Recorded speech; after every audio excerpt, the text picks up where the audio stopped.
Good evening, fellow leaders of District 74 and our friends of District 74. Welcome to session number 6. Thank you so much for having joined us this evening, and we've had quite a number of apologies because of the load shedding, but people are making alternative arrangements to make sure that they are with us this evening. If I may just go through a bit of housekeeping, make sure that the name that you have joined with is the name that you registered for the L.E.A.D Executive Development Programme with, for purposes of us ticking off the register. If possible, keep your video on so that we can have eye contact as we are going through the session for this evening. Going back to the session that we had, session number 5 last week, could we have some feedback? We had session number 5 with distinguished Toastmaster Ravin, who took us through leadership influence in a virtual VUCA world. Do we have any feedback, any takeaway points that you got when you revisited your notes or watched the replay? You can either raise your hand and unmute, or if you're wanting to type in the chat box, please go ahead. This is our feedback session before we get into our topic for this evening. And we always encourage 100% participation. I don't want to have to pick on people to respond, so please go ahead and volunteer.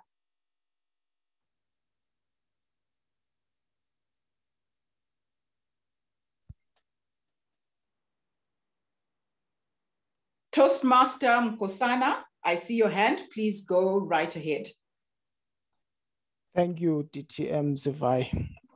What I can share is from the last session, one of the takeaways for me, especially during what the state of the world is, as much as we are going leaps and bounds in terms of technologies in different fields, I was taken back to saying, as much as that is good, we need not to forget the human element. And looking into the space of what is happening, there's more talk about our mental health, there's more talk about empathy.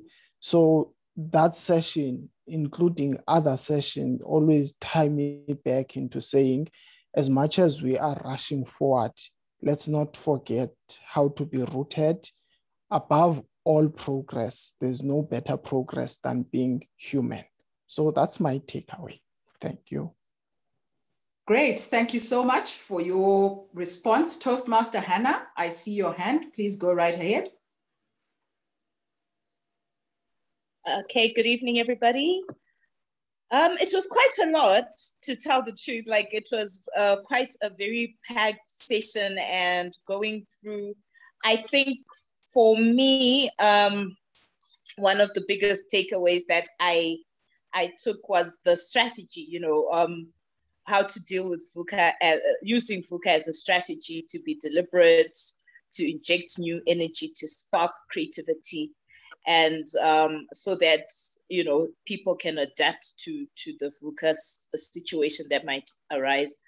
But it was quite a lot, and I think I'm still kind of going through the whole session again, bit by bit, because it was like a multiple packed session. It was a good session, and it was really eye-opening and insightful. Thank you, Toastmaster Hannah, for your feedback. Anyone else want to give their feedback? And I will read what's in the chat box. Toastmaster Abigail says, it was a great session. My biggest takeaway was that there is constant change. We really have to be flexible and adaptable as leaders. Thank you, Toastmaster Abigail. Anyone else to give their feedback regarding session number 5, which was leadership influence in a virtual VUCA world? Toastmaster Busi, please go ahead. I see your hand. Good evening, fellow Toastmasters, and thank you, DTM July. My take home, I watched on the replay, and my take home was really about the milk producer, how that milk producing company went and trebled their business, whereas everyone else was looking at downsizing. Isn't it weird how we can all be moving with the herd mentality and everyone is going one direction, everything's shutting down. But if we take the moment to say, what is the opportunity and think differently, we find that there are opportunities at this very time. That for me was a wake-up moment. And I have taken a few things that I've looked at and said, these are opportunities. And of course, the laughter. We are all laughing. Well, I hope you guys are. I've taken to laughing daily because it makes me happy and it's making my life brighter. Thank you. Thank you, Toastmaster Busi. It was quite a different assignment we got last week where we were asked to laugh more than we normally do. So I think just for me, it was now being more conscious and being more intentional to actually, exercise some laughter. Anyone else with feedback? Toastmaster Erica McKay says, the session really made me think not only about my role as a leader, but also as a parent, as I looked at how simple my childhood seems compared to what today's children need to cope with. And there again, what we are learning in these sessions is not just for our Toastmasters clubs, our areas, our division, our district, transferable skills. So we need to transfer these into our business environment, our work environment, into our families or our communities. Toastmaster Gina says, my biggest takeaway is that challenges can be greeted without stress, as solutions exist no matter what. Thank you for your feedback. Anyone else with their hand raised who would want to unmute and give us their feedback? And Toastmaster Gajado says, in my opinion, VUCA simply amounts to building of resilience to any unforeseen situation, especially by thinking out of the box or simply without the box. The concrete example given was Amul, the dairy producer in India, which opted to increase its production during the prevailing pandemic. Thank you for your feedback. Anyone else who hasn't given their feedback, who would like to give feedback from last week's session?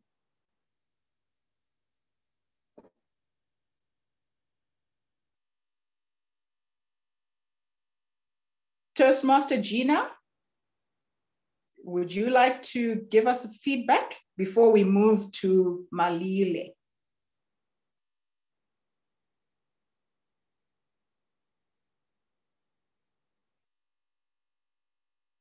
Okay, Toastmaster Malile, please go ahead, and then we'll come back to Toastmaster Gina.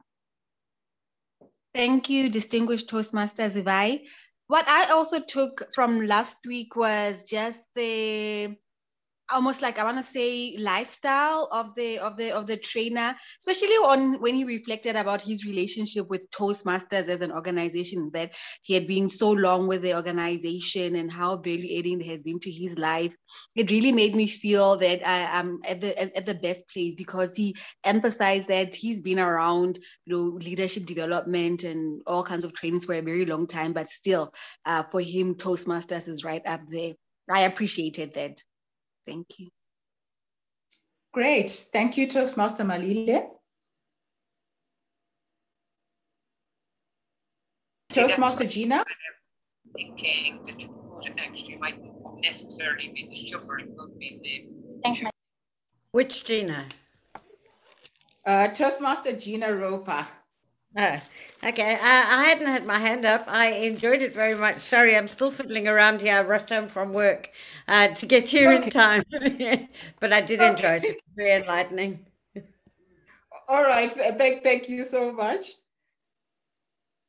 Anyone else? Just one more person before we get into the business of today. Toastmaster Mduduzi, I see you. Please go ahead. Thank you, Toastmaster Zivai. It's a pleasure. Just reflecting on what happened last week. I've been using the term VUCA world for wrong reasons, but after the session we had last weekend, it actually came like hard on me, and I really realized that, you know, we as Toastmasters and professionals, we happen to live. I don't want to say double standards, but we don't have this one personality that we have. When we are at work, we are this different person. When we're at home, we're different. So understanding the term of a VUCA world, what is it all about? It's all about just the person. It's all about me. How do I deal with different changes that are happening, whether it's at home, whether it's an organization, in life in general, for growth, for us to adapt better.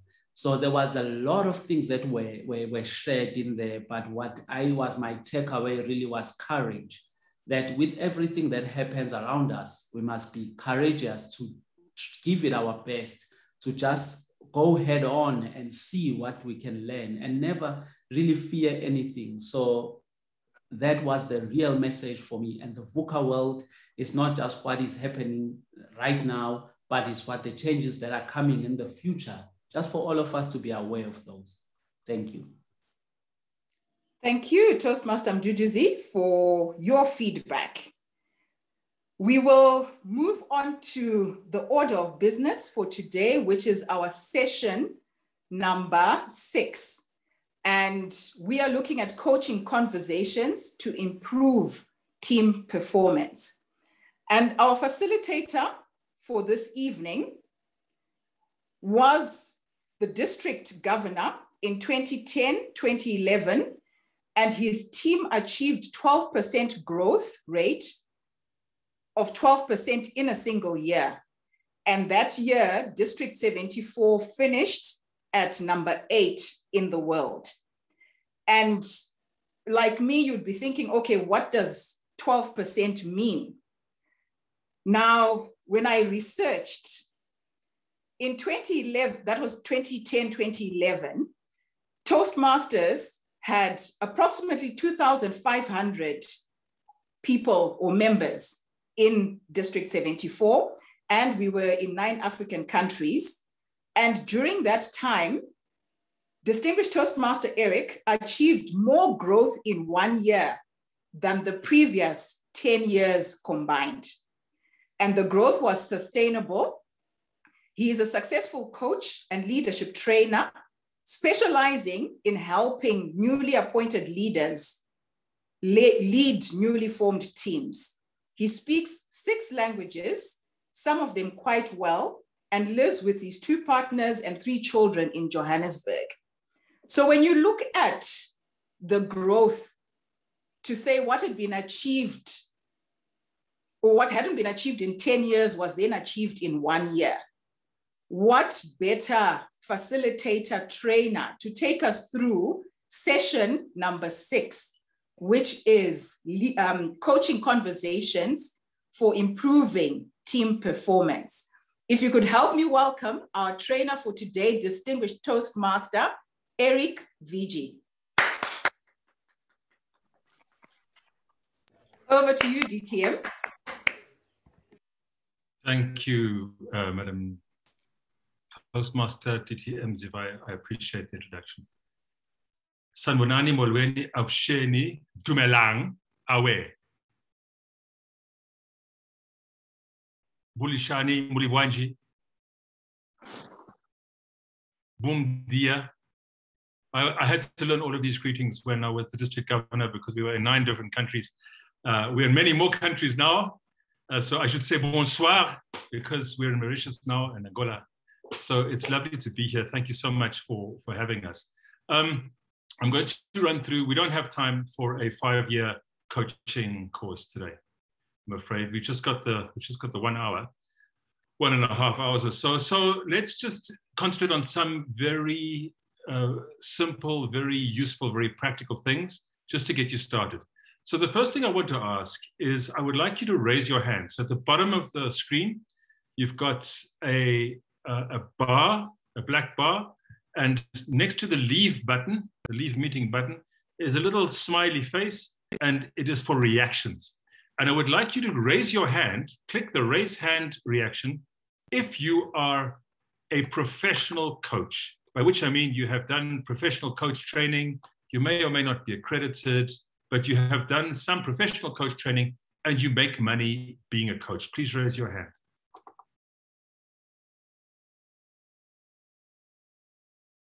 So Taryn has raised her hand. Taryn is my partner, and she and I actually co-created this today. She herself is a very, very skilled coach. Her clients are things like boards of directors of banks and boards of directors of multinationals. So I'm very grateful and blessed to have her on the call, and she is here to support all of us. And we co-created this. Thank you so much. Zivai has put up her hand. Hannah's put up her hand. Keep your hands raised, please. If you are a coach, but you aren't necessarily formally trained. So maybe people come to you for coaching, maybe you charge them, maybe you don't, maybe you're getting into coaching, but you see yourself at least part-time as a coach. Please raise your hand as well. Keep your hands raised. Cornelius has raised his hand. If I get your pronouns wrong, please tell me. Gracious has raised their hand. Lovely. I've got 10 hands raised. That's going great. Fantastic. Thank you so much. That's wonderful. Now, if you could keep your hands raised, if you could raise your hand, please, if you have paid somebody to coach you.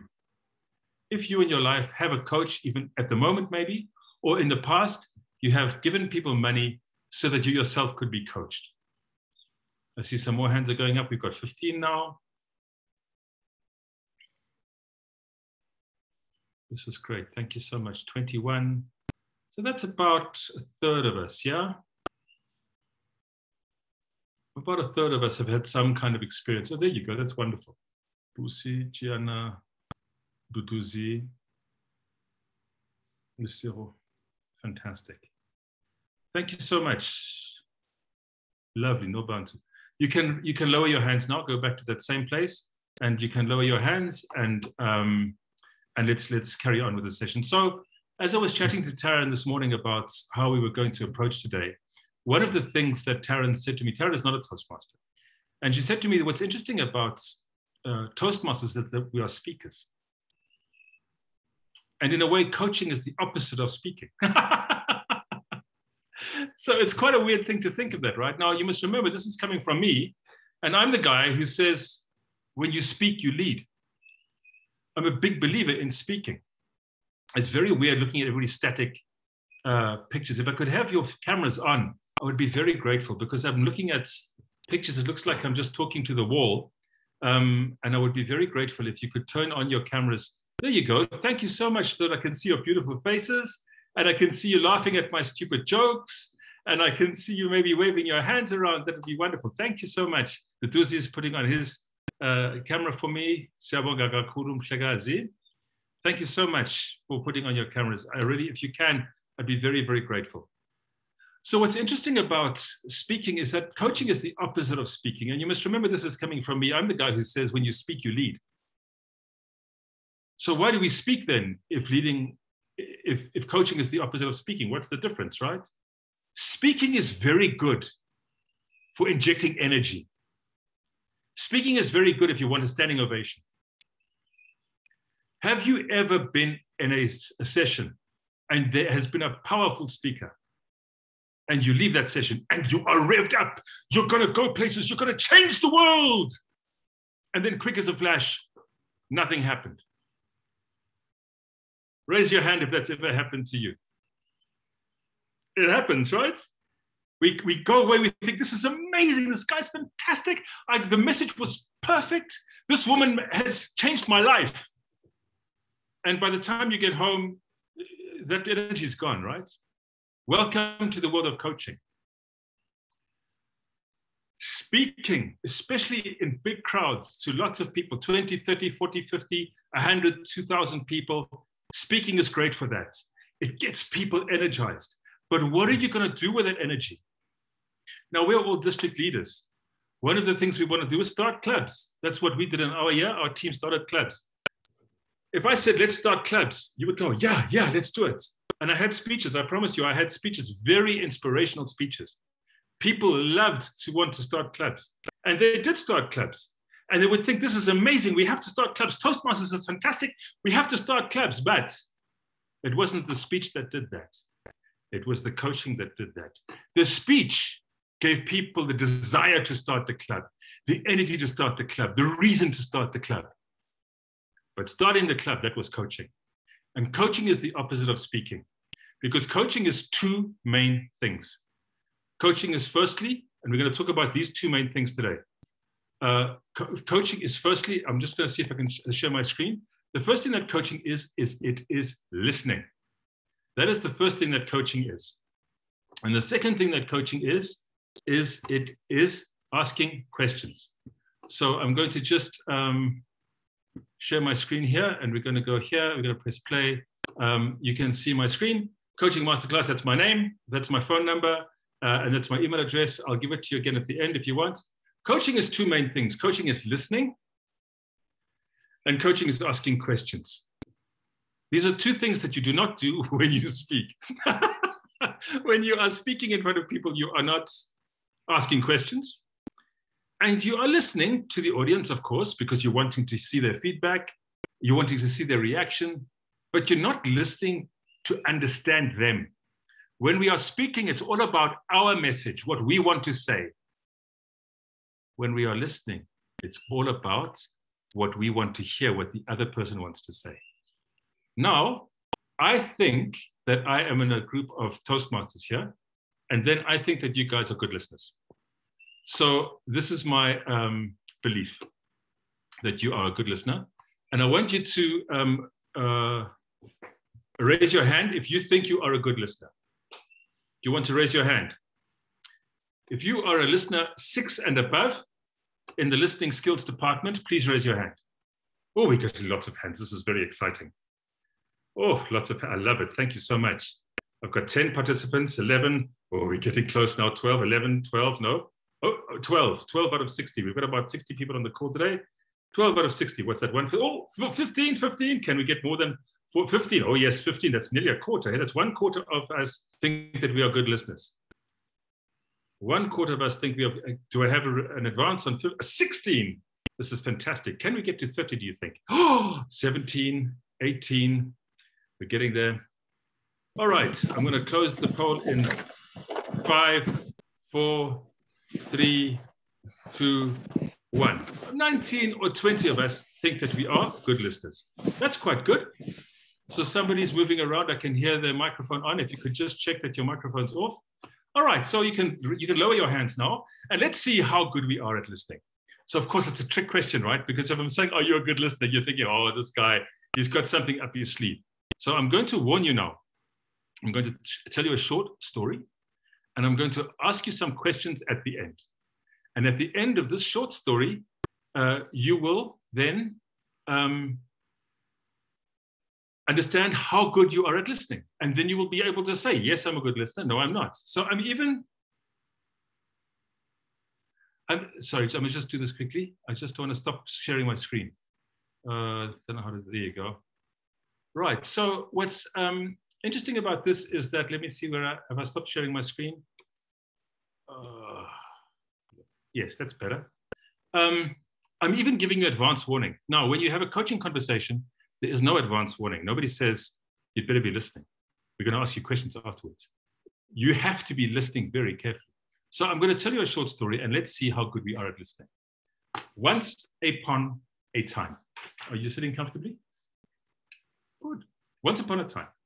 Yes, you can take notes, by the way.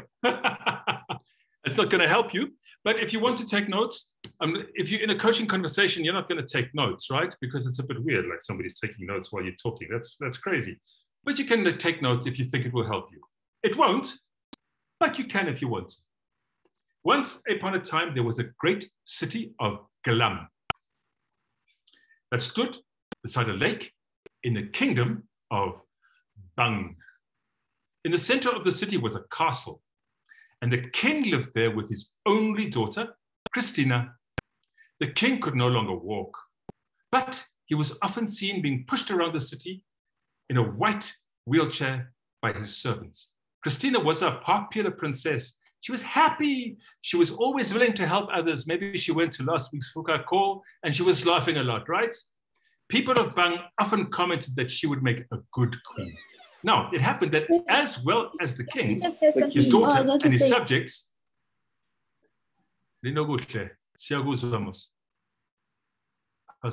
Abel, yeah, that's perfect. Thank you so much. Right. Now, it happened as well as the king, his daughter, and his subjects, there lived in the kingdom of Bang 2 witches. Groga was an ugly, disfigured witch who lived on the other side of the lake in a dark, damp cave. Gwendolyn, beautiful witch, who wore a gown that sparkled with the light of 1,000 crystals, lived in a house to the west. On the 10th anniversary of Groga's arrival, the king was wheeled onto the balcony where he addressed those gathered below. Maybe he'd been to Toastmasters, I don't know. Who will rid the kingdom of my arch enemy Groga? He asked. Many brave men have ventured forth on this mission before, but none of those I have sent have ever returned. Do any have the courage to complete this deed? The crowd included knights from all the surrounding lands, and their proud horses neighed at the ruler's words, but only one in the crowd spoke out, a stranger who had arrived just the day before. I will kill her, said the stranger, in return for your crown. You see, he had to shout because of the balcony, right? The king replied, that is too much to ask, but I will give you half of all the gold in the city treasury if you rid the kingdom of her. The stranger accepted the offer and went to see the beautiful Gwendolyn. Gwendolyn was impressed by the stranger's boldness, and she agreed to help for a share of the king's gold. She went into another room where she mixed a strange potion, and she poured this into a small green bottle. This will give you the strength of 10 men, she said, handing the potion to the stranger. The stranger traveled from Gwendolyn's house to the dark caverns on the opposite side of the lake, where Groga, who had seen her fate in a crystal ball, was waiting. So you have come as many men before you have, she said, seeking the king's favor? They fought for many hours, but the witch was no match for her adversary. Eventually, tired and exhausted, she agreed to leave the kingdom forever. The stranger returned to the city and claimed the promised reward. Okay, are you ready for the questions? Did you listen carefully, by the way? Did you listen carefully? Zivai says the polls are ready. So I'm going to share my screen again just quickly. Where's my screen share? Share screen.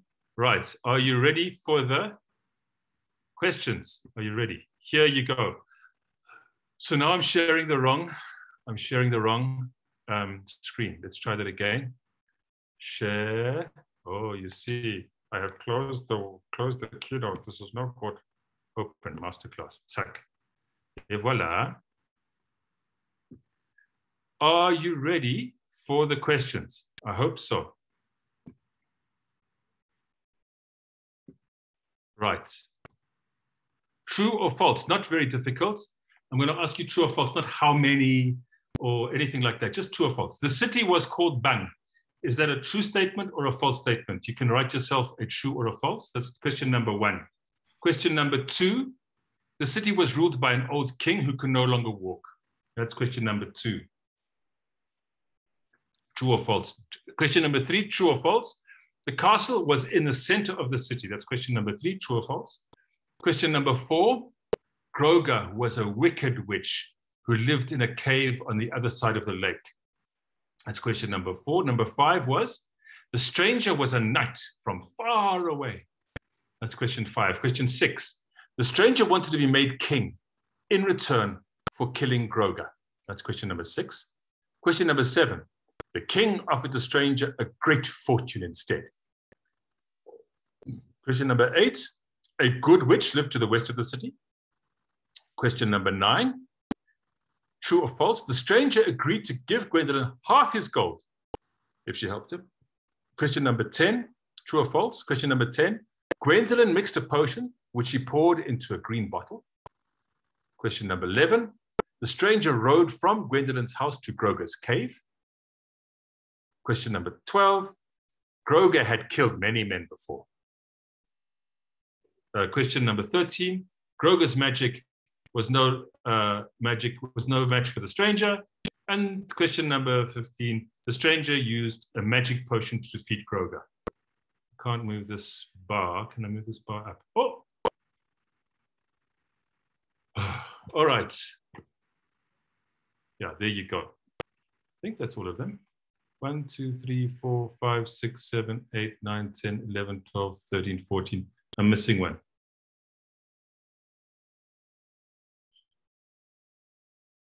Oh, the last question. The last question is, I'm going to have to add it here. Princess Christina was very beautiful. That's a very important question that I didn't type out here. Princess Christina was very beautiful. True or false? Okay. Now, I'm going to give you the answers now. All right? That's what I'm going to do. And I'm not going to take any arguments because the arguments are not valid. So the city was called Bang.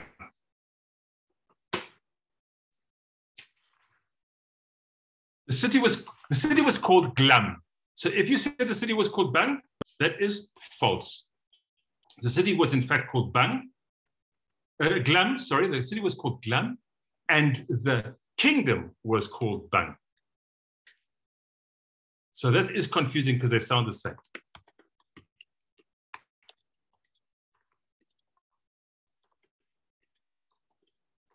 Right. The next one is the city was ruled by an old king who could no longer walk. The answer to that is false. The city, what it actually says is the king could no longer walk. It does not say how old he was. He might have been a young man like me. So it does not say he was old. It's true that he could no longer walk, but it does not say that he was old. The statement is false. The castle was in the center of the city. That is, of course, true. Yes, the castle was, as they always are. The castle's in the center of the city, right? I'll come back to that point. Groger was a wicked witch who lived in a cave on the other side of the lake. The answer to that is false. The answer to that is false because Groger was an ugly, disfigured witch. It does not say she was an evil witch or a wicked witch. But we think that ugliness is always equal to bad. Ububi is the same thing, right? Ugly and bad. Ugly people are not always bad, right? And beautiful people are not always good. Groger, we don't know if she was a wicked witch. We do know that she lived on the other side of the lake. The next question, the stranger was a knight from far away. Again, false.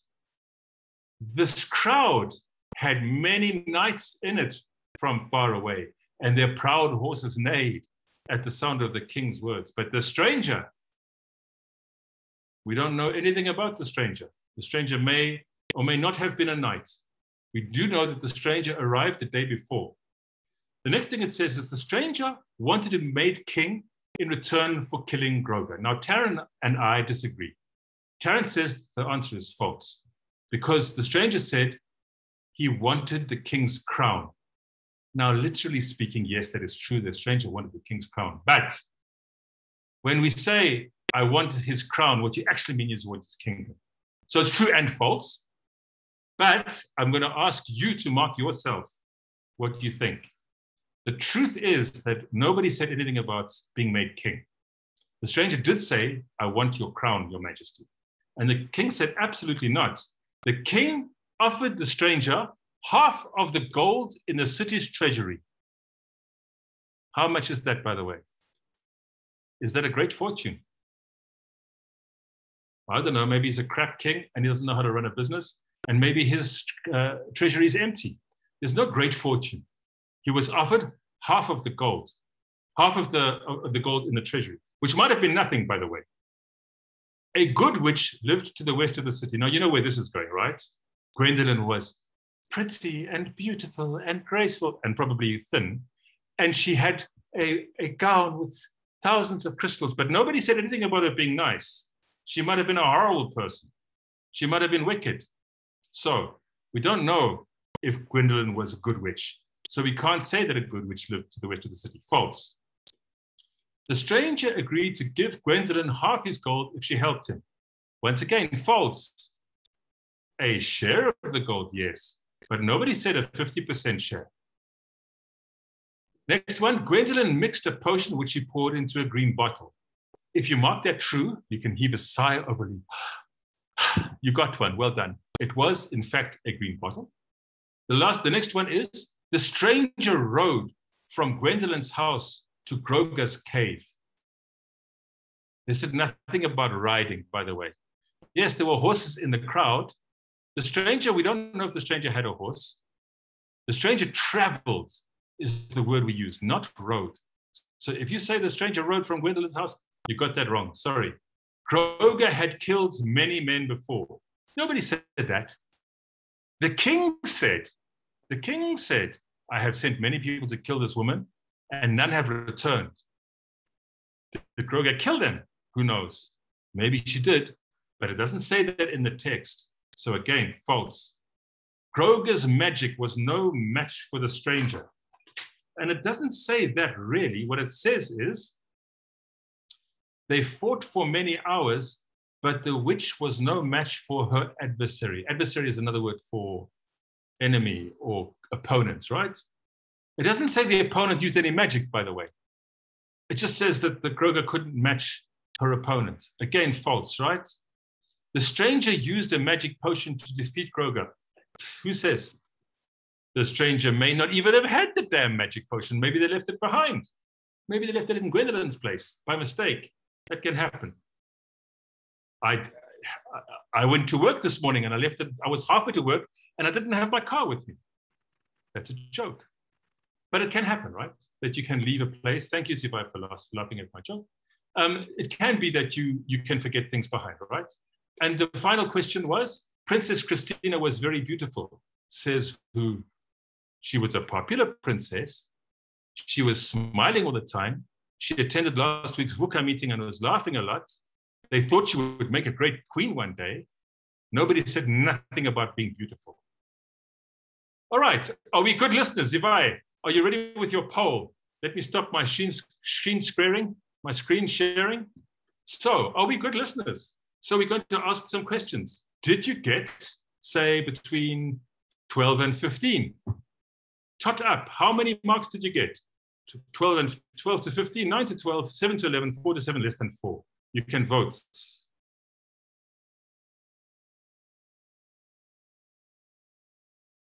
And the votes are coming in quickly. 20 seconds, we've got 30, 40% gone. We've got 30 seconds, 25 seconds coming up. How good are we at listening?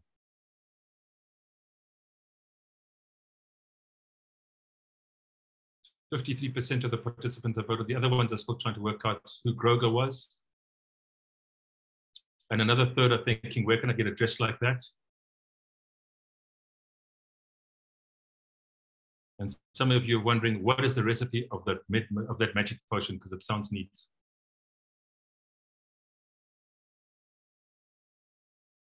I'm going to give you 10 more seconds. Ended, right. 60% of us voted. I'm only guessing that the other 40% got either 0 or 16. I don't know. And it looks like you can see the results for yourself there. 8 out of the 44 who voted got between 9 and 12 right. And then 30% got between 7 and 11 right. And the rest, 15 plus 8 is 22. About a third of us got 4 or less. So I'm going to ask you to write in the chat box, what is it that stops us from listening? Write in the chat box, What do you think it is that stops us from listening carefully? And if you want to speak, I will take 3 people to speak, please. So if you would like to put your voice in the room, I would be very grateful to hear your beautiful voice. The only rule is if you want to be heard, I need to see your face also, please. So if you want to be heard, please, I would like to see your face so that we can see the body language as you're talking, right? To see, because that is the heart of public speaking. Who would like to say something about what is it that stops us from listening well? Who would like to talk? Ah, we've got 94 new messages. This makes me very happy.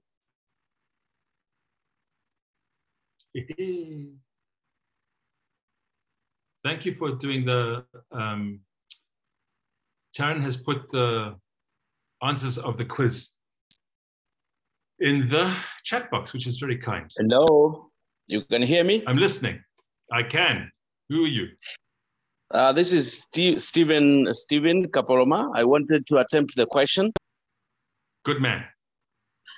Yeah, I'm thinking what stops us from listening is judgment. We judge as the person is making, or we, maybe no, the word is not judge, but we kind of like continue the story. We create the story. So when you are saying something, we are already adding. If I'm saying I'm going to get water, we're already thinking that it's going, the next line is I'm going to drink it. So we're already creating, and it stops us from paying attention to what the person is saying. So we're more or less like judgmental, more or less like filling up the gaps even before we hear the whole story. Thank you. Thank you. That's perfect. Thank you so much. We are too occupied with the story in our own mind. Can I ask a question? Who thinks the stranger was a man? And when I ask that question, are you thinking, oh, wait a moment. Who said she wasn't a woman? And now you're thinking, oh, because the moment I say a stranger, the moment I said once upon a time, all of a sudden we know, oh, it's going to be about good and evil. The moment I said king and witch, you thought, oh, there's going to be a good witch and a bad witch. We know that, right? There's going to be fairies probably somewhere. We've got the whole story in our head. So exactly as Stephen says, we fill in the gaps by ourselves. I'm going to get a glass of water. The next thing is, of course, he's going to drink it. No, I'm going to water the plant. You can see the plant behind me. It's dying. It's because I haven't watered it this week. Sorry, Taryn, I didn't water the plant. Who else has got something to say? One more. What stops us from listening? People say yes. Abigail and Room Pizza have got their hands up. Okay, sorry, Abigail. But you see, I can't see their faces. Ah, Abigail, I can see your face. Kubegabo. That means please continue. I don't know how to say that in your language. In the Raimberi. That's in my language. Thank you so much. Yeah. Thank you. I think we all have implicit biases that we have already. And this is because of the way that we were raised and the stories that were told to us about how good people appear and how bad people appear. So these are things that we've grown up with, and it is so difficult to disassociate ourselves with that notion. And the moment that you say king, we're already thinking horses, we're thinking carriages, we are thinking Hansel and Gretel, all these stories that we had of princesses and kings. So I think it's the way we raised and how we've grown up, and implicit biases because of our culture as well. Absolutely right. The implicit biases, the confirmation. Thank you, Abigail. Tatenda Majvita. The implicit biases we've got, the stories we tell ourselves, just the things we think, right? And these unexamined things, these are what gets in our way of listening. One more person, if they can tell me something. We've got in the list on the chat box, assumptions. We get distracted. Oh my God, I haven't bought batteries. Oh my goodness. Skipping details, maybe. We listen, but we make assumptions. Maybe there's too many details and we get like lost in all the details. Preemptive thoughts. We're trying to formulate an answer. We're not listening to hear, we're listening to respond. Nancy, what have you got for me? I think Gina was up first. Her hand was up first. Go, Gina. Gina Roper.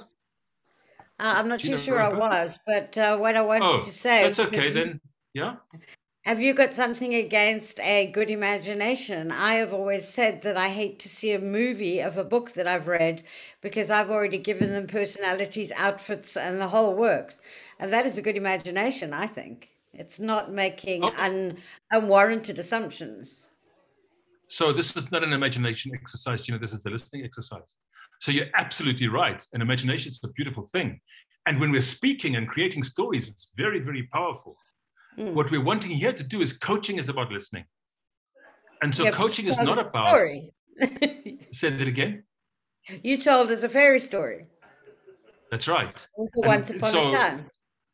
I did.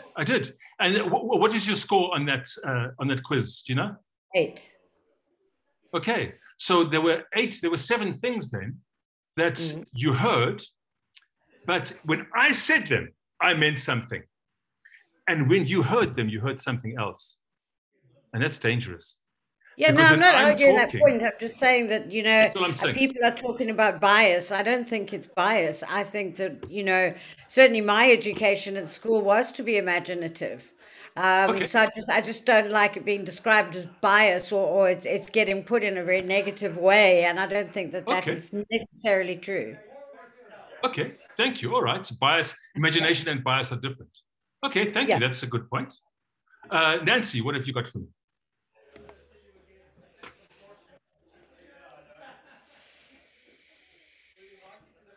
Nancy?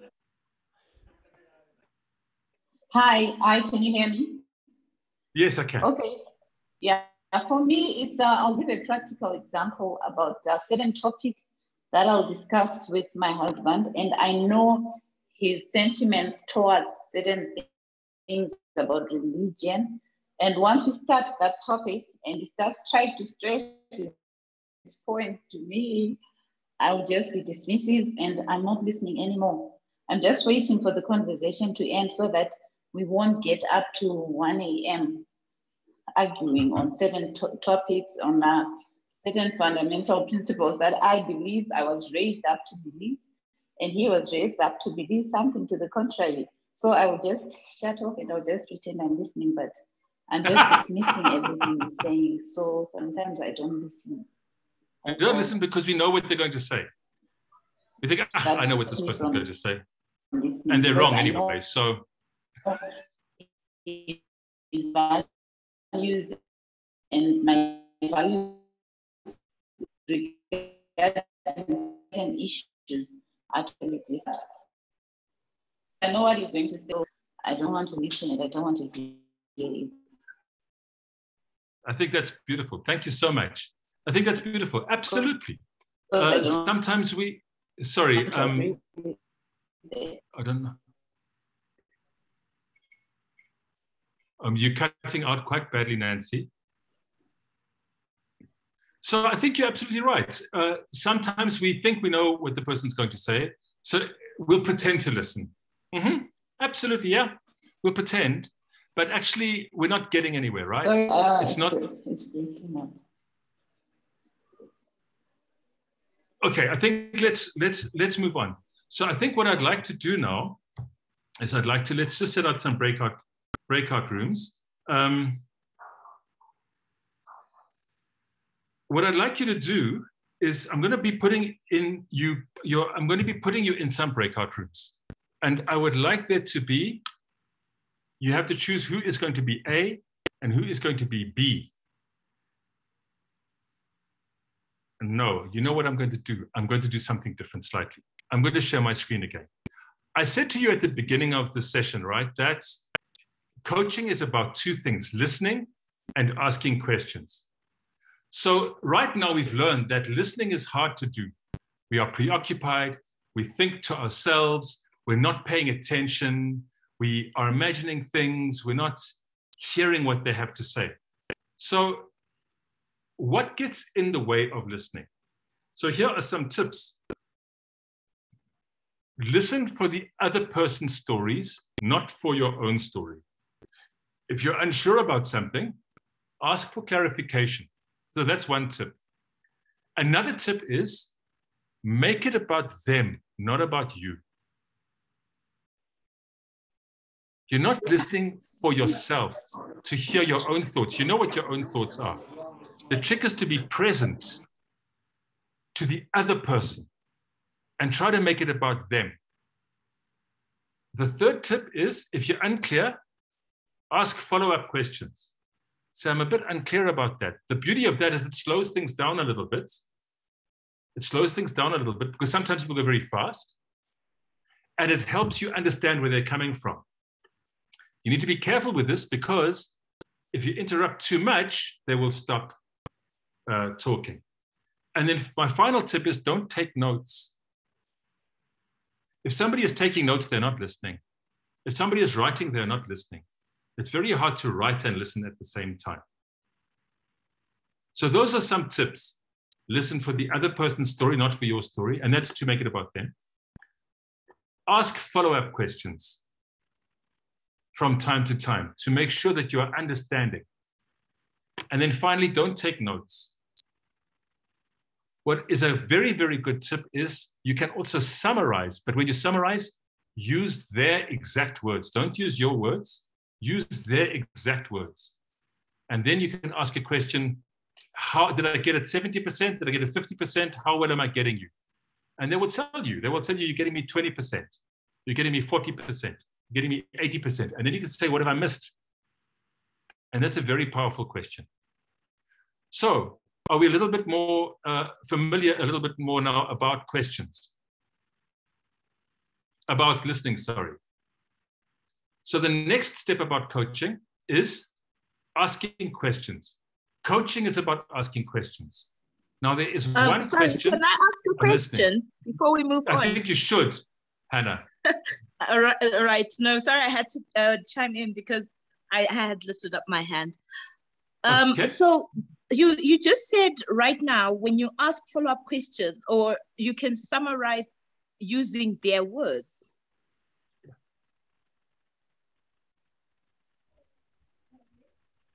What's the question? Hello. I'm asking, did you say we should summarize using their words? That's right. Okay. Okay, I do have a question about this, and let me just say, because I come from a media journalism sort of background, so this is where it comes from. We often then say, also paraphrase to show understanding. So is paraphrasing not a good thing? So you're asking me, do not answer the question, Hannah. You're asking me if paraphrasing... Yes, I'm Hannah, asking... hold on, please. Hannah, yeah? Hannah, I'm talking. I'm going to ask a question now, but don't answer it. So what you're saying is you're asking me if paraphrasing is a bad thing. How do you feel when I say that? Now, listen to me say this again. Listen to me say this again. You're asking it if I put in my own words, if that's not a good thing. How do you feel now? What happened? What happened, Hannah? It made me think. What made you think? When you then said, if I put it in my own words, and you didn't use the word paraphrase. What did you become aware of? Well, you did change it to your own understanding. What did you become aware of? Okay, so when you said paraphrase, so you used my words. How and then when you said... How did that make you feel? When I said the word paraphrase, how did you feel? That you were listening. And when I said in my own words, how did you feel? Well, I felt that you had your own understanding. Wow, what? Okay, thank you. Interesting, eh? Yeah. Thank you for that, Hannah. Isn't that a beautiful, beautiful illustration? When I said Hannah's word back, paraphrasing, Hannah felt heard. She felt listened to. When I paraphrased Hannah, she said, oh, now he's got his own interpretation of what I'm saying. He's not listening to me anymore. He's listening to the voice in his own head. So I'm also from a media background. As a coach, media is one thing, coaching is something else. Coaching is not mediating the content. Coaching is a mirror. We do not look at mirrors that are cracked. If we have a mirror that is cracked in our lives, we throw it away. If we have a mirror that is dirty or warped, we can't use it. We only want the most faithful mirror. And a coach is a mirror that echoes back what you are saying.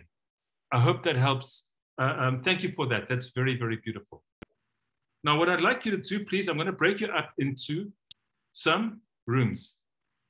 Wie heißt das? Breakout rooms. And I'm going to give you some questions to ask. And I'm going to just give you some questions that you must avoid asking. So here are your questions that you must never ask. Never ask the question why. When you are coaching, never ask the question why.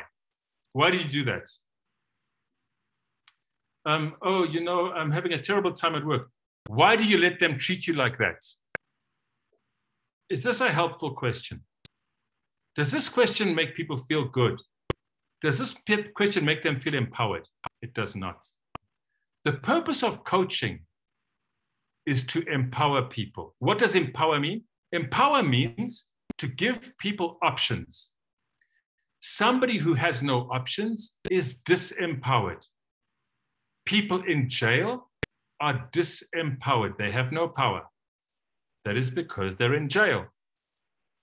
What they eat is told, they get told what to eat, what to wear, when to sleep, how to sleep, where to sleep, who to sleep with. They've got no power. They've got no options. That's why jail is a disempowering place. Coaching is the opposite. Coaching is to give people options. And how do you do that? You ask skillful questions. And the least skillful question in the world is why. If I say, why did you do that? What I am asking is, can I have some information about what made you do that or what you were thinking? What it sounds like is an accusation. Why always sounds like an accusation. Why are you eating? Because I'm hungry. And anyway, who asked you? And the moment there's an accusation, people get defensive. And when they get defensive, they shut down. Nobody can be empowered and defensive at the same time. That doesn't happen. So the moment you ask the word why, you've lost. Okay, so now what, Erich? You know, now you've taken the most important question out of my arsenal. And also, I don't agree with you, and you're talking rubbish. But even if I do agree with you, what am I going to ask instead? Ask what? So ask what? So instead of asking why, ask what made you decide that? Or what were you thinking? Now, not what were you thinking? What were you thinking? No. A gentle question. Oh, tell me a little bit about your thought process. So I'm not even asking a question there. I'm giving an instruction, right? Tell me about your thought process. Can you see how that lands a bit softer? And when I say to you, tell me about your thought process, you're not thinking, why is it? I think, you become curious. Coaching is about curiosity. And these questions are about, how do I get curious about their story and not my story? How do I get curious about the witches in Glum and not my idea of a fairy story? That's what coaching is for. Because the more I can listen, the more people will be able to generate options. And that's what coaching is for, to generate options. Never use these ones, right? These questions have a yes/no answer. Do you think blue is a pretty color? Yes or no? You're going to get yes or no. Yes or no is not a useful answer. It's just yes or no. It's shutting the conversation down. Are you hungry? Are you sad? Are you looking for a job? Again, it's going to be yes or no, right? You're shutting the conversation down. You're not opening the conversation up. Here is a beautiful question that sounds like a question, but is actually advice. Have you ever thought of doing it that way? Have you ever thought of getting a dog? Have you ever thought of getting rid of your dog? Yes, I have. Thank you. Leave me alone. Go away. Nobody likes being told what to do. And if you ask a question that starts with have you, it sounds quite a lot like advice. Nobody wants advice. This is not a speech evaluation, right? This is coaching. Will you? Again, it's going to shut the question down. The answer is yes or no. I will or I won't. And also I'm going to lie to you. So will you ask the treasurer to send out the invoices? Yeah. You ask the treasurer, will you send out the invoices? Yeah. It's not coaching, right? It's not getting you anywhere. If I say to you, will you send out the invoices? The treasurer goes, yes. Will they send out the invoices? So now where are we? Where are we now? I asked him if he was going to send them out. He said yes. Have the invoices gone out? No. But he should have done it. Yes, he should have. Who's the leader here? Who's the leader here? Who's the coach? So if you're not coaching, then don't blame him or her. You're not doing your job. This is what this session's about. Treasure trainings on another day. Again, did you do it? Didn't you do it? It's going to be a yes, no answer. And it's going to be a defensive answer, right? So why do we need coaching at all? Well, if you think about it, we want people to start clubs. Okay, that's hard. If I say, let's start clubs, you go, okay.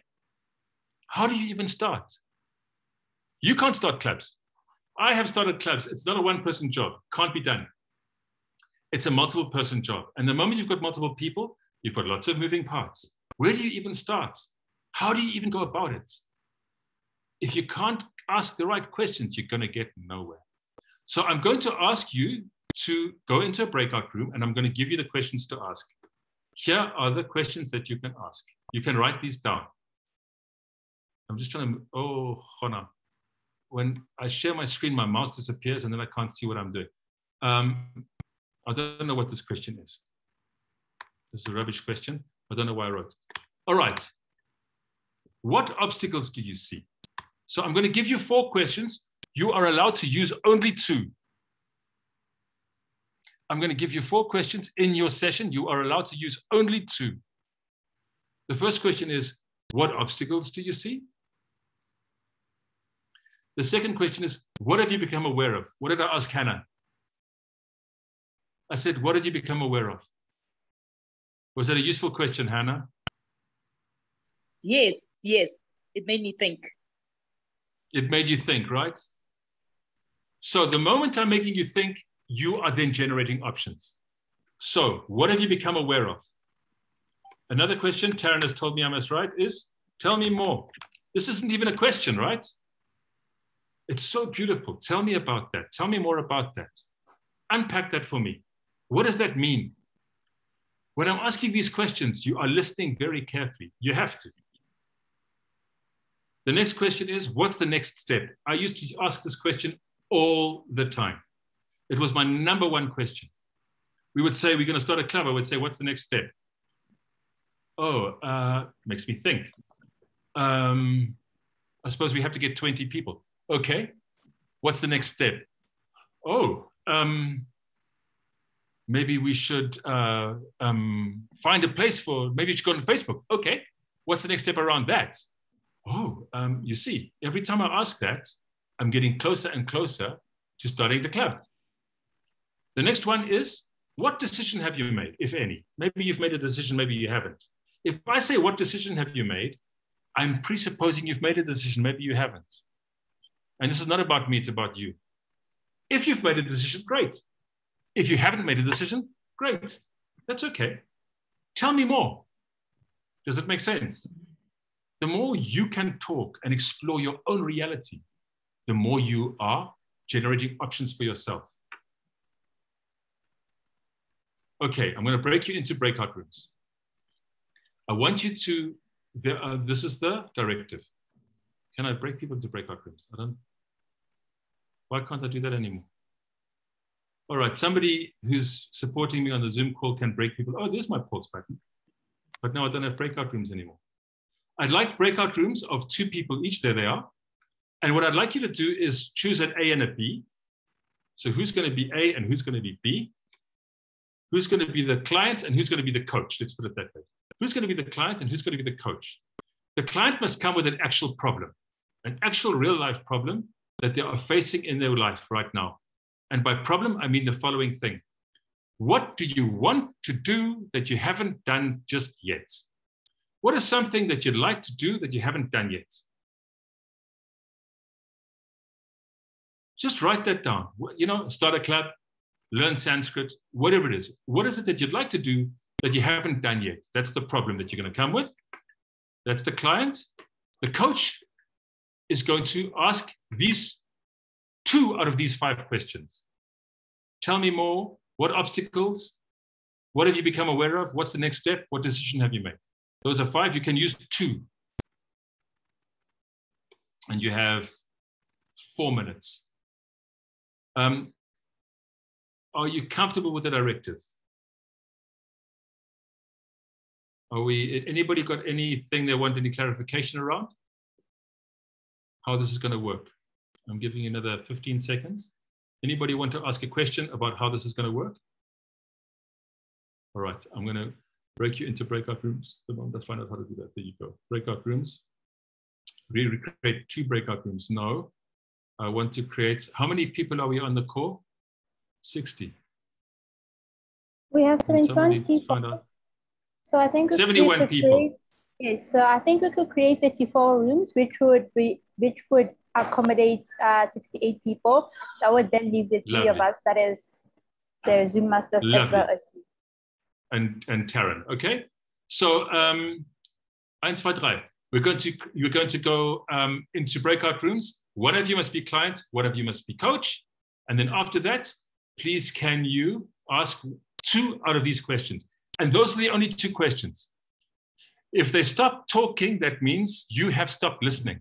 When they stop talking, you ask a question. All right, off you go.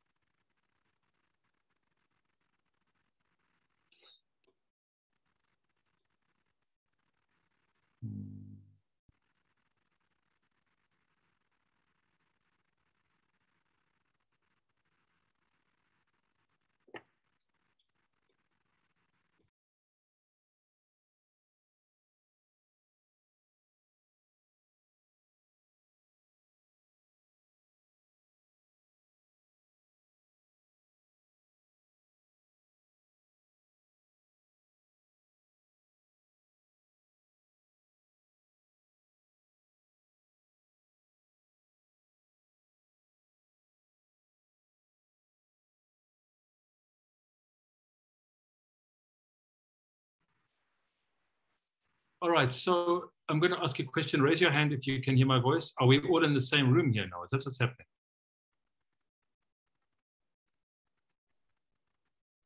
No, people are still moving into the rooms. I think for some, there's just a bit of a lag. Okay, that's fine. Thank you.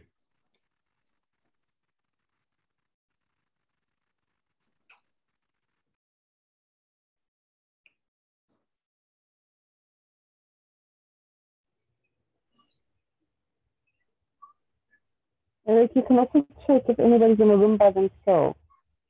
Because some people may not have had a chance to join. Not at the moment. Right now, all the rooms have 2 people. Beautiful. But I see Jamaica has not joined her room yet. She's still in here now.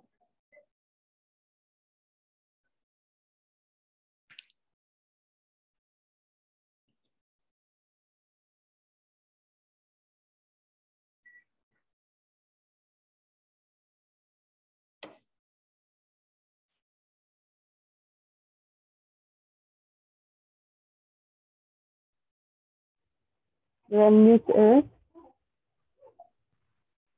I see, yeah, so there's, Gina hasn't joined because Taryn hasn't. Taryn, do you want to join room 32?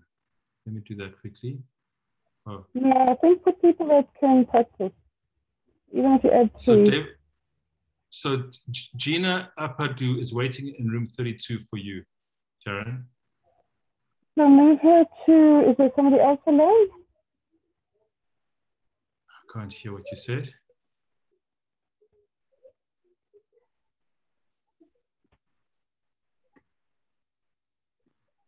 Sorry, the person that I was in within the breakout room is not responding, so I don't know if he's still in front of his computer.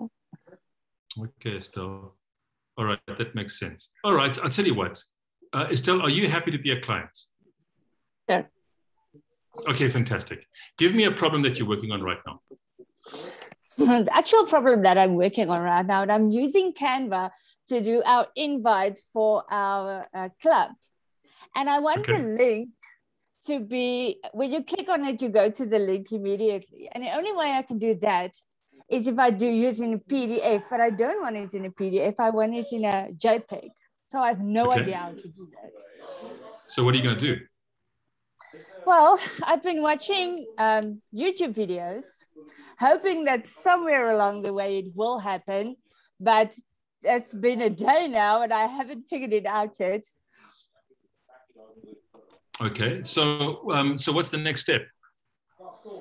I guess I'm one of those people who wants to do things and I want to do it now, and it's not happening and it's been a day and I'm getting impatient. So I guess I should be just a little bit more patient and do a little bit more research. So you spent a whole day on it. Yes. You spent a whole day on it. You haven't solved it and you want to be more patient. I want to be more patient because I'm guessing I should need more than a day to get to the end result. It's like I'm trying to lose weight like that for a year now. And I mean, we're in November already and I've lost like 5 Ks and I want to be like 50 Ks by now. So I'm kind of impatient with things. Okay, so what's the next step then? I'm guessing more YouTube videos until I get to the end result, or find someone who knows Canva a lot more than I do. If there's a way to solve it. So you think maybe you could find somebody who knows Canva a lot better than the way you do? Yes. Yes. Okay, where would you find someone like that? No idea yet. Okay, so what stops you from knowing? Well, I have no idea. I don't know where to find a person like this. Who knows Canva? Okay. Who on this call knows Canva? Do you know Canva? Oh. I have no idea. All right. So you think maybe the people on this call, on this call might know Canva? Yes. Okay. I'm sure. So what you're saying is that maybe there are people around you who might know Canva, maybe you can ask them. Yes. I'm sure that's going to be the answer. Do you think that would work? I think so.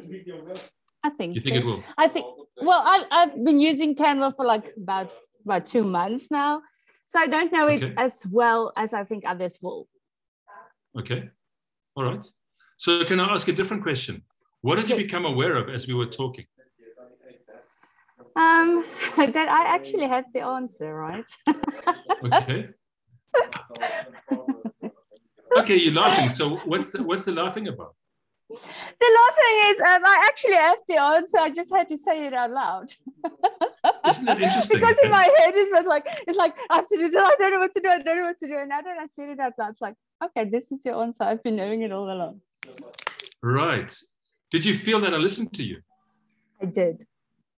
What was it that I did that made you feel heard? Well, you asked me what was the next step, and it made me think, what is the next step? Okay. And I actually know what is the next step. If you haven't asked me, I wouldn't just think, what's the next step? I was just like, oh, I'm struggling. I wasn't asking myself, what is the next step?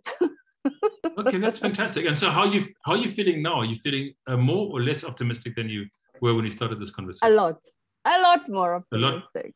Yes. Fantastic. Thank you. Thank you so much for being a guinea pig. Is there anybody else here who would like to be a client? Have a quick session? You can raise your hand. Anybody here who would like to be a client, and we can go through a coaching conversation?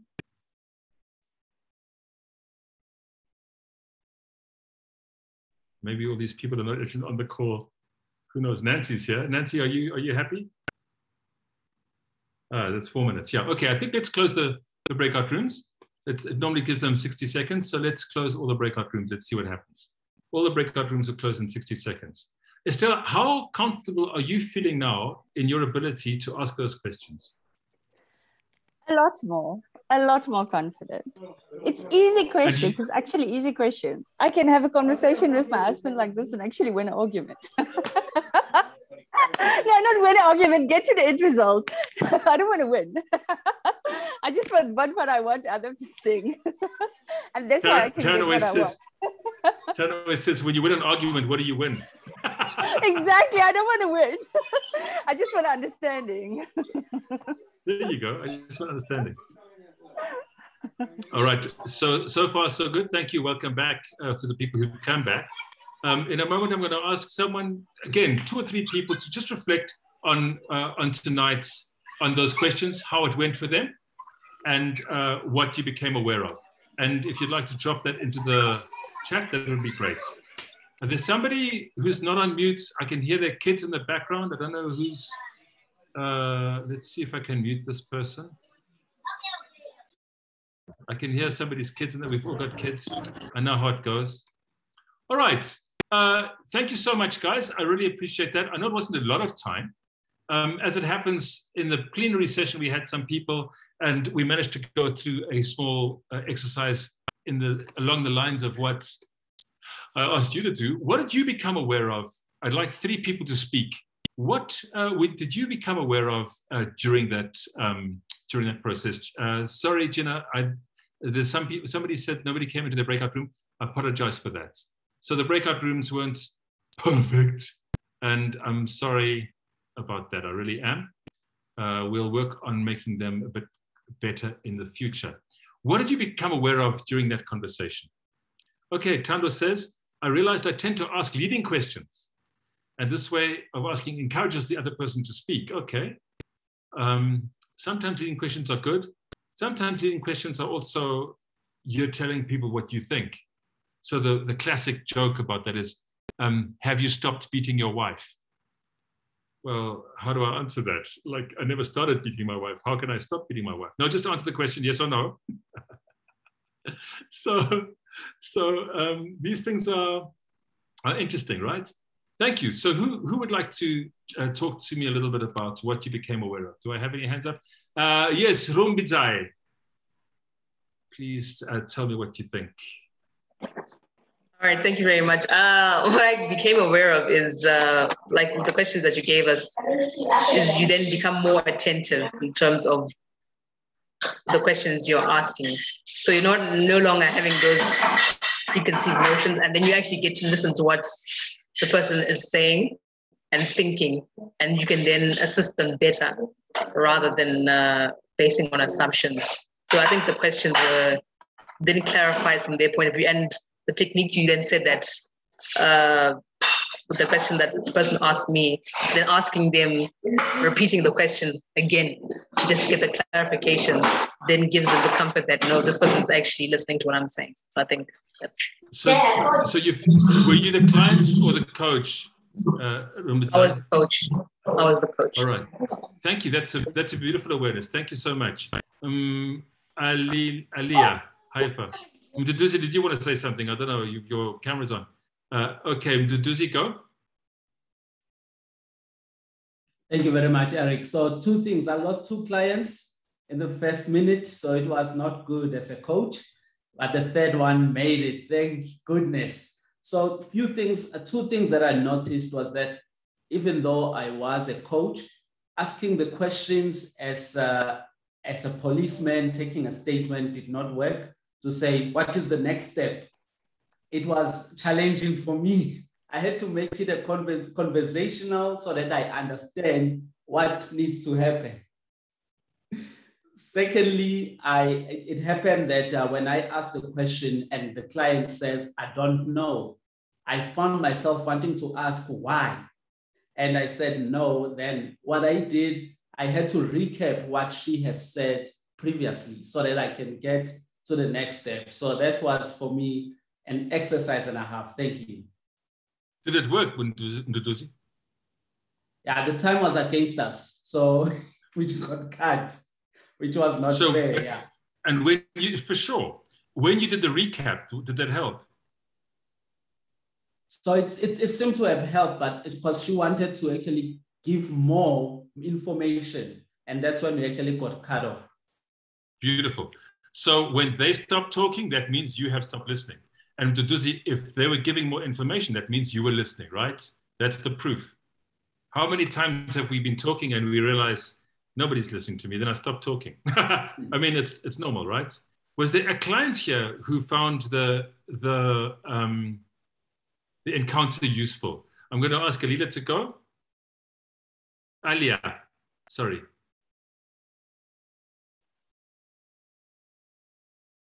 Hi, I was actually the coach. And I think having your questions where you actually gave us specific questions to ask kept the conversation going. I think for me, initially, when my partner told me what his current challenge in life was, I had to stop myself from giving my response because I got really excited because it's something I'm also very interested in. He's trying to purchase a motorcycle at the moment. So I had to take a step back and focus on listening to him to understand, not for me wanting to respond or wanting to put my sort of perspective onto him. So I had to reflect for a second. But I think what really got me quite insightful in taking away lessons was the questions I had to ask kept my client thinking. And I challenged him with regards to tell me more or what the next steps are. And at the end, he said it actually gave him an idea on where he needs to move or what he needs to do after having our conversation. So I learned something about myself, but I was also conscious of making sure I gave the client what they needed by staying focused on my sort of weak areas of not putting my perspective on. So thank you for that. Tough to do, hey? I want to buy a motorcycle. You want to do what? Are you cooked? I was more like, yes, more. Go for it. I said to Tan today, I want to buy a motorcycle. She said, are you cooked? I'd like to hear from a client. So Abigail or Hannah, I would like to hear from a client. And also, please take a moment to type what you became aware of into the chat box, because that chat box is downloadable and we can learn a lot from the chat box. So if you can just type, what did you become aware of into the chat box? Hannah. Yeah, I was a client. Thank you. Oh, I was a client. And okay, so the beauty of what happened in our chat was that at the end, can I start with the end in mind? At the end of our conversation, because I then got to an aha moment and I was all excited and we still had a minute left, was that he's also he's an entrepreneur and I'm a starting entrepreneur. So he sort of really empathized. And I think the questions came almost naturally from him, and he's in Madagascar, but the way he asked them, it was really like he knew, and I really felt coached. But what I really feel excited about is that I did ask a real problem that I have, and I do have a way forward. So I really felt that it was wonderful. And he asked one of the questions twice, but differently. I think the question was, what's your way forward? So I think because I was holding back, and then he asked it again, so in a sort of different way, but to say, okay, so from there, what would you like to do? And and he also said the words back to me. So for example, I was saying I need to get people to help me without making money, without paying them. So then he said, how would you help people without paying them money? Okay. And so we got to a very insightful, it was I liked the session. It was good. I felt listened to. That's fantastic. That's a song in Malagasy, which is the language we're speaking. Erich, that's so nice. I love that song. I love that song. J'adore cette chanson. J'adore. Mais vraiment. Okay, sorry. I love that song. I love that song. It gives me goosebumps. They do it a cappella, the four of them. It's fantastic. Who else wants to go? So just let's see what the chat box goes. As the client, I was happy to give more information and left feeling they should have asked me more so that I could share more when you had 4 minutes, right? As the client, I needed to be sure what I want. When I was clear, I got help. Isn't that amazing, right? Because what happens when you're talking, you're starting to become clear. And our job is not to challenge our clients. Our job is not to help our clients. Our job is not to tell our clients or let our clients know. Our job is to help the client clarify for themselves. We are not here to challenge them. We are here to let them listen to themselves so that they can become clear. They will challenge themselves, don't worry. Our job is not to help them. If we come in saying, I'm going to help you. If I came onto this call saying, I'm going to help you be a better coach, you'd think, okay, all right. Maybe he's got something, but he is a bit of a nostril. A nostril is a body opening, and that's the only one that my children are allowed to use.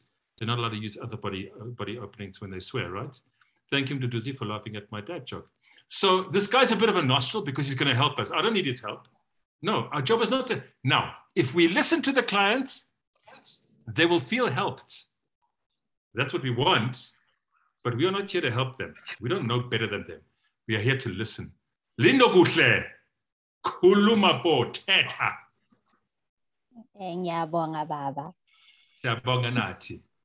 So I was the client, and actually, as a short of a period that I have with my coach, he actually brought me to stepping stones by myself on how to get a solution to my problem.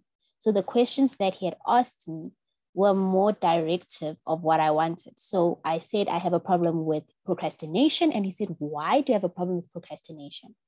And whatever I said, he repeated what I said to him, and then he built on to the next question. So it never felt like, oh, I am being advised or I'm being told what to say next. It was, oh, I hear you say you've got a problem with procrastination. Why do you have a problem with procrastination? Oh, because of this. Oh, you feel like you are overwhelming yourself. Well, why do you feel like you're overwhelming yourself? What's your next step? And he kind of built, and he went back to my goal just before we got cut off, but he went back to my goal that you said you wanted to be more productive. What steps do you think you could take to get to your goal? Because you said A, B, C, and D, and this is the reasoning. So what are the steps following that? So I felt very structured in the way we had our conversation. That's phenomenal. So I just noticed that you said, why have you got a problem with procrastination? Why? So that's, I don't know what he said or didn't say, and I know that's what you're saying. When you hear yourself saying the word why, try this, what's that about? Tell me what that's about. Then I'm not asking, oh, you've got a problem with procrastination. Tell me more. Tell me what that's about. Tell me about this problem you have with procrastination. Why is it a problem even? So I just offer you that as an idea. Thank you, Lindo Gutle. Lesejo, Ugai. I'm here, Kiting, but I have load shedding. So, okay, yeah, I have load shedding, so I know I'm you sorry. guys are getting the best visual, but yeah, that's why I was avoiding the audio, but I really would like to say something. So my partner and I, I think especially myself, what I became aware of is that we don't have to follow the rules all the time, because we honestly stuck to the rules, and that was just using 2 of the questions and not exploring any further. But I heard other teams are actually exploring, using their own questions and coming in and doing all of that, and that came in very handy. What we did though was end up switching. So I was both the coach and the client, and so was she, because we ended up having time based on the fact that we stuck to the 2 questions, which didn't serve our value. After asking them a couple of times, they didn't get us anywhere. So we had to switch, and we got to connect outside of the session. We actually exchanged numbers. So the session was lovely. It was great. In terms of networking, we did well, and we appreciate that. Thank you so much. I do, however, feel that it would be great for you to maybe have a chat with her and see if you can give her like a 5-minute coaching session, because that was a real life problem. And I think it's bigger than the questions we had available to us. Probably because I'm not a professional coach yet. Okay, fantastic. Thank you. But you felt supported and you felt heard. By her, we stopped and I started coaching her. So I hope she felt heard. I hope she felt heard. But yes. Lovely. Thank you so much. I've got some more stuff in the chat box here. We've got some stuff. Let me just see here. As a client, I got great feedback from my coach. Another one says, this method of questioning kept me from being judgmental, and it freed me to just listen and lead the client to come up with solutions, which is what you want. The client will come up with their own solutions, or they won't. Chances, the trick here is to be curious and not to worry about whether it's right or wrong. Let go of being right. Let go of being wrong. And let's see how that goes, right? That's the trick. The next one says, as the client, I had to do some self-introspection. Well, isn't that the point? As the client, that's why you go to a coach, because you want to learn something about yourself. One person says, with all due respect to my coach on the call, I became aware of the coach giving me advice. So they gave me advice at the end of the session on how to go about things. I had already thought about those questions. I didn't want to hear it again. I would have liked to be challenged to think more. So this is interesting, right? So have you ever had a conversation that went like this? I'm thinking of starting a business. Oh, you know what you should do. Let me tell you what you should do. I've got this brilliant idea for you. You know what you should do. Have you ever had, how does those conversations go? You go to a restaurant, right? Oh, you know what you must have. I'll tell you what you must eat. It's delicious. I love it. You will love it. It's going to be delicious. Nobody likes that. It comes from love, right? We want to help the person. We want the person to feel supported. We want to give them some advice that worked for us. This is not the time to do that. This is not the time to do that. Do that some other time. I don't know when. There is no time to do that. But this, in a coaching conversation, that's not the time to do that.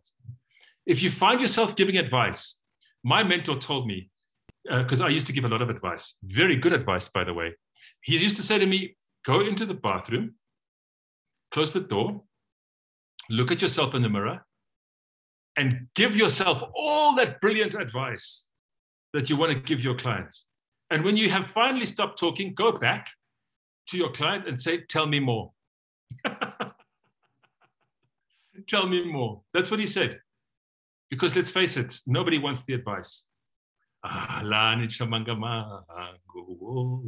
So that's the name of the song, is in the chat box if you want to look for it. It is a phenomenal song. How come I speak so many languages? Why do you procrastinate? Let's have a look here. I have a problem with assumptions. My coach helped me by asking questions and keeping me engaged. Isn't that beautiful? I have a problem with assumptions. And my coach helped me by asking me questions and keep me engaged. Now, what's interesting is the coach is not trying to help you. The coach is just trying to keep you engaged. And the more you keep engaged, the more you help yourself. Oh, other people also swap numbers. Please swap numbers. Oh, somebody says here, the question why can make you feel stupid. And so true, hey? Oh, here's one. Listening creates connection. And numbers follow. If I can listen, if you feel heard, you will feel a connection. And then swap numbers. So if you are single and ready to mingle, that's a good dating tip. If you listen to somebody and they feel heard, they're going to want to talk to you some more. So try it. Try it. It can't hurt, right? One person says, as coaches, we need to watch our egos. The session is about the client, not the coach. So there's a guy called John, he's an author, John someone. And he said, a great leader, when he looks at his team and there are problems, he looks in the mirror and he says, there are problems in my team. What can I do differently? But when the team is succeeding, he looks at the team and he says, the team is succeeding. He doesn't take credit for the success, but he takes responsibility for the failures because he's a leader. So if your area or division is not starting clubs, you need to look at yourself in the mirror and saying, what could I be doing differently? That how can I create a system that the clubs can start being created? If your corporate clubs are not paying their invoices because the treasurer is not getting the invoices to the financial department on time, or for whatever reason, right? What are you doing to support that treasurer? Because that's your failure. But when it's succeeding, what do?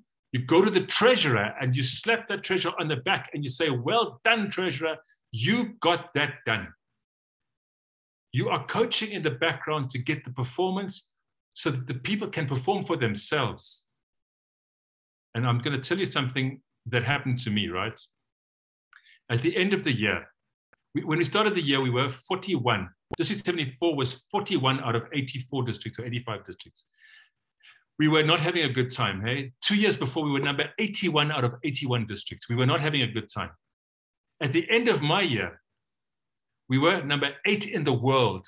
Number 8 in the world. We hadn't had such a good time since 1996. And I said to my partner, I said, I don't feel like I did anything. And my team said, Erich, you were the leader. You are responsible for the success. I said, I didn't do this. You did it. You did it. And you know what? They didn't let me get away with it. They said, this success is your success. We wouldn't have done it without you. Now, I don't believe them. I think they could have done it without me because my team was awesome. I didn't want the credit, but they gave it to me anyway. I didn't want the credit, but they gave it to me anyway. So don't, you know what? Taryn says this. She says, there is no limit to what you can get done if you don't care who takes the credit. There is no limit to what you can get done if you don't care who takes the credit. And if you are a good leader, you're a good coach, you are listening, you are helping people generate those options for themselves, you are helping them become better coaches for themselves also. What did you get from today that was helpful or useful? That's right. Good. Jim Collins. Thank you so much, Tsungai. Jim Collins. That's right. All right. What did you get from today? I would like to hear from 3 people. Alia. What did you get from today that was useful or interesting, if anything? Alia. Hi, Erich. Just before that, I raised my hand to ask a question, just to clarify something. I'm listening. So earlier on when you were talking about, as a coach, it's not good necessarily to take notes, but rather to listen. So something in terms of my learning style is to write notes so I could reflect. And in the session I had with my client, our cameras were both off at the time, and I made notes which allowed me to go back to the notes to make sure I understood him before asking the next question. But how would I go about doing that if you're saying, how are you feeling, by the way? Sorry. What did you say? I missed that. Writing notes and I don't. Yes, I don't. Sorry, what was that? I missed that. I was just writing down. What did you say?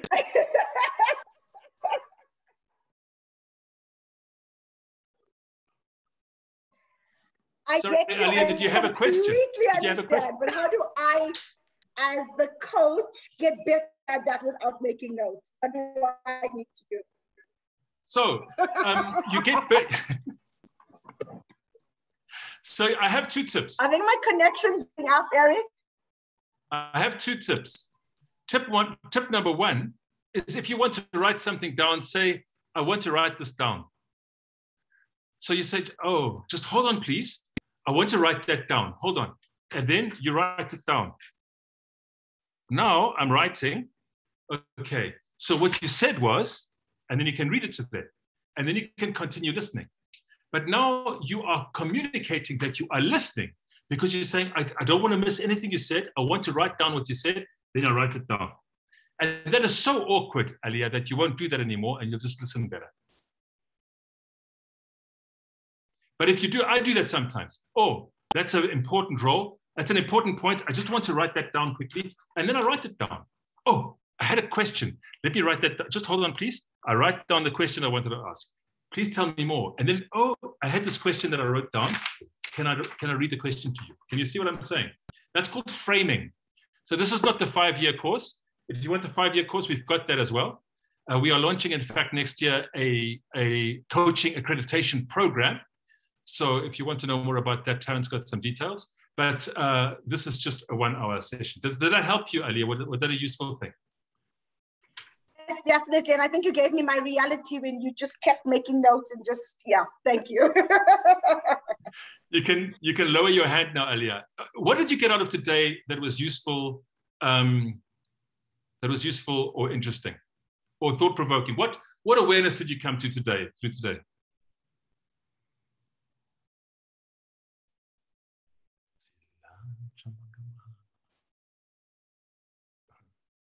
Rumbidzai. Thank you. I think when you, at the very beginning, when we did the story, I realized I didn't realize how many assumptions that I actually make when listening to stories that I think have got certain components to them. So I think that's what really caught, what I really took away from it is, am I actually listening, or am I actually filling in the gaps of stories I think I've heard before? So I think that was my biggest takeaway there. Thank you, Rumbidzai. You know, if anybody ever shows you a YouTube video, the only thing you're thinking is, oh, I want to show you my YouTube video. You're not watching their YouTube video. Oh, I've got one. You're not listening, right? Thank you, Hannah. Okay, thank you once again. For me, a very important part, obviously, like I said, with my background was the mediating. And yeah, I think it's something I need to unlearn or to just see. And when you were talking, I was looking at distinctions. So coaching is not therapy. It's not mediating. And because in media and therapy, a lot of people ask the questions why, of which that's not what coaching is about. So for me, that was the great takeaway from today. Thank you. So coaching is not therapy, but it can be therapeutic. Yes, yes. If I'm feeling overwhelmed and I'm procrastinating and somebody says, tell me what it's about, and I learned something about myself and I change my reality, it's therapeutic. And yes. I'm a journalist as well, Hannah. I was in fact a prize-winning journalist. So I'm going to say something to you. Stop asking why, start asking what and how, and see how your stories change. See how your information gathering changes. And see what happens. Yes, well, see if it changes, right? Yeah, I'm more into media, and I think I'm going to change it. I think even my blogs and my content is definitely radically changed from this session. Thank you very much. Thank you, that's wonderful. Buying a coffin for my why. Pussy says she's got a why, and they're going to buy a coffin for it. R.I.P. Thank you, Pussy, that's hilarious. Lesero.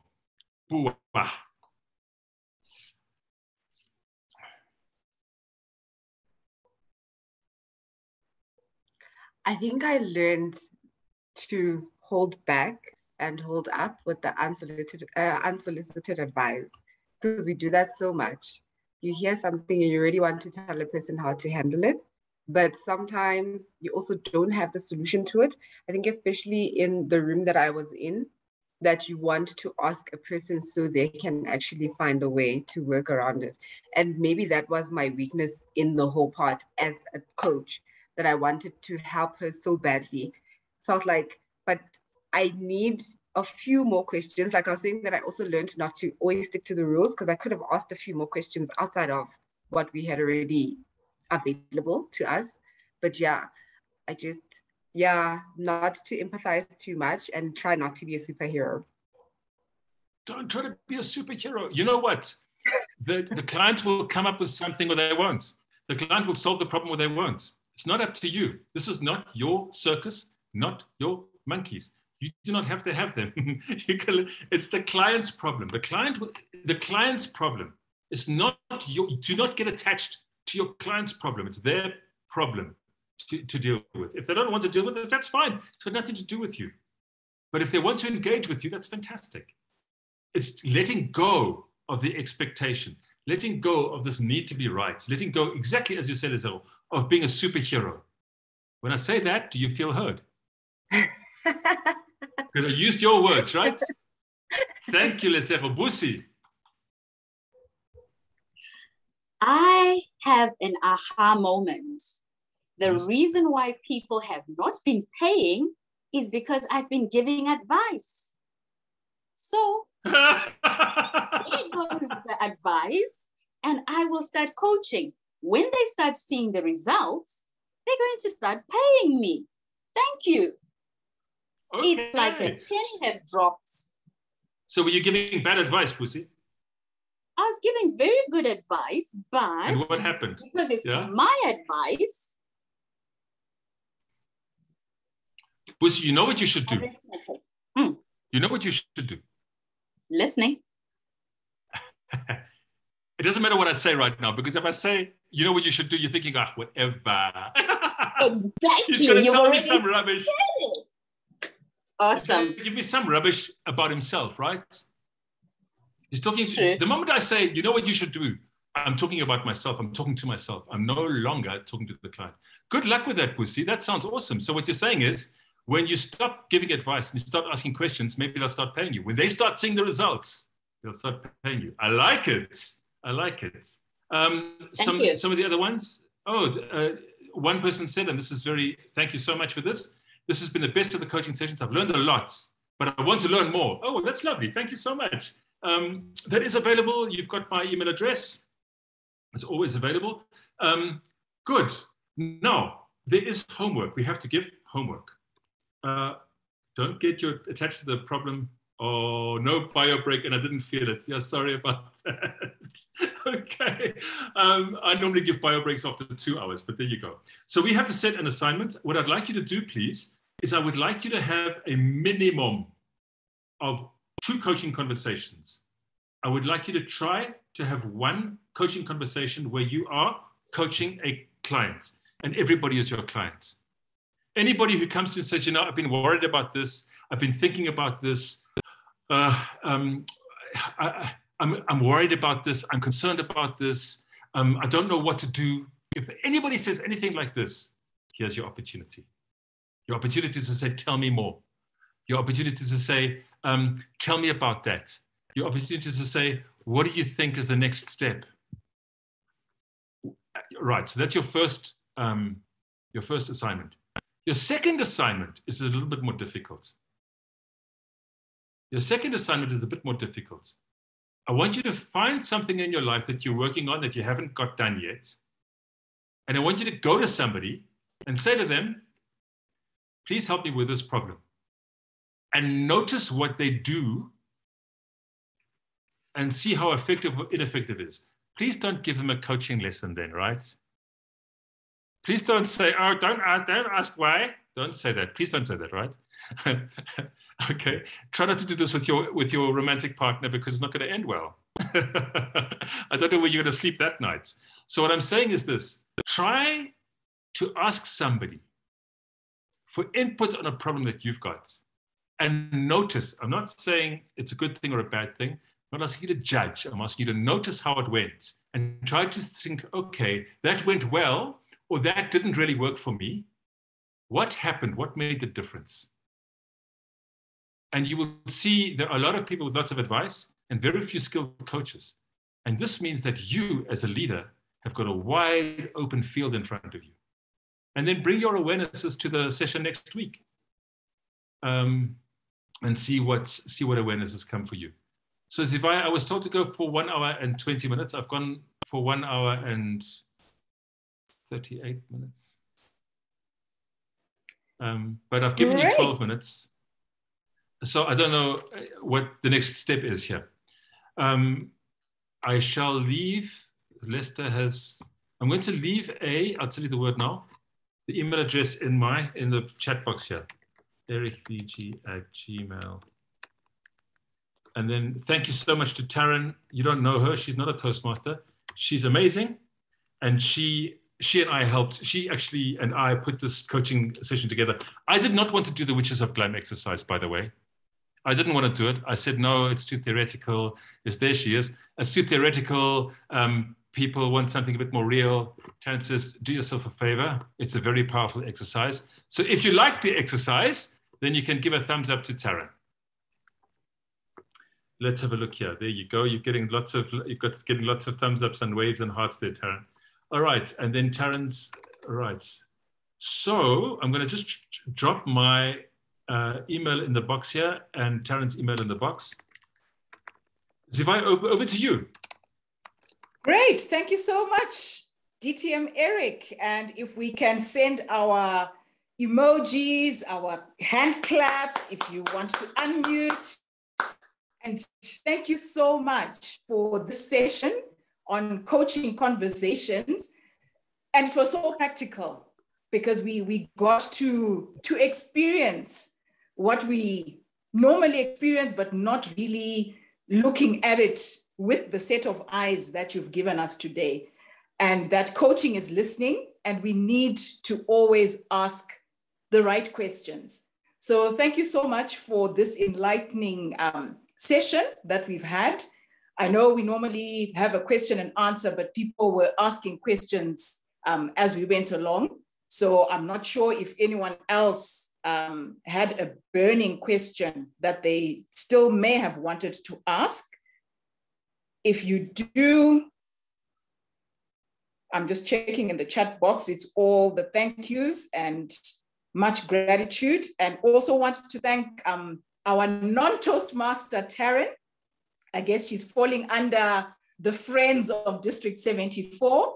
Thank you so much for supporting our L.E.A.D Executive Development Programme. We truly appreciate it's a Saturday evening and taking 2.5 hours out, because I know facilitators always join in 30 minutes earlier. We really want to appreciate you. If I can ask you all to turn on your cameras, your videos, so that we can get our photo taken. Our Zoom master, Toastmaster Selena, I'm hoping you still have power and are able to take pictures. Please let me know. Great, thank you. So let's have our cameras, our videos on, and let's have our biggest smiles and make it permanent, because we don't know when she will come to your page.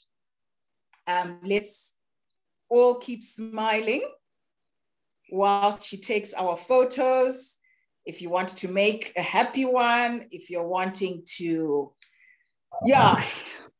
just be happy, because these conversations today were really engaging. And like Toastmaster Hannah said, we didn't even realize we hadn't stopped for a bio break. So it's been a great session. Toastmaster Selena, you can keep going, then let me know when you are done. I'm done, yes. Great. Thank you so much. Much appreciated. And so I'm sorry we ended so early. Well, we are 8 minutes before our finish time, so you actually gave us more than we were scheduled for. So we really appreciate that. And we're looking forward to next week, session number 7, which is analytical thinking and problem solving. So make sure you are there next Saturday, same time, 6 p.m. Central Africa time. And I give you permission to call out your accountability partner just to check on them. I know today there were lots of challenges with load shedding and network issues, but we'll always then share the replay so that you make sure that you have caught up with the sessions. So thank you so much, everyone. You can unmute and say your goodbyes, and we will see you next week. Thank you, everyone. Bye. Thank you. Thanks so much. Wonderful session.